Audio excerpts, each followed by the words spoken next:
दिवसाची सुरुवात सुंदर होती, पण ती फक्त आमच्यासाठी. कारण शंभूचा आज शाळेचा पहिला दिवस होता. लोक पायात पाय घालून पाडतात माहिती होतं, पण शंभूला तर दगडांनीच पाय अडकवून पाडलं. सकाळचा सूर्य दप्तरावर लावून पाठवल्यामुळे दप्तर तसं जडच झालं होतं आणि कुठे आणून ठेवलं मला म्हणत शंभूने सभोवतालचं निरीक्षण करून घेतलं.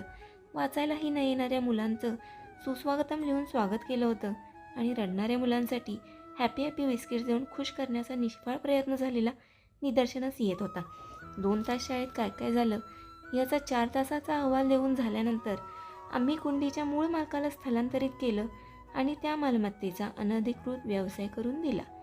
एक इंजिनियर बॉटनीचे काम करत असल्यामुळे त्याच्याकडून खूप काही अपेक्षा ठेवू नका असा एक GR काढला. शेजारचे बाहेरगावी गेल्यामुळे अमावस्येच्या पूजेसाठी त्यांची फुलं ही आमचीच म्हणून आणायला गेलो तर शंभूने त्यांच्या मोठ्याच गाभाडावर डल्ला मारला. गाडीची पूजा करत असताना आमच्या घरातल्या या बारक्या मेंबरने दादाची पण पूजा करून टाकली.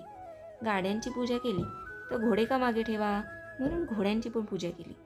उन्हात वाळत टाकलेली गादी दिसताच मावळत्या सूर्याला बघत सूर्यनमस्कार करून शंभूने दिवसाची सांगता केली.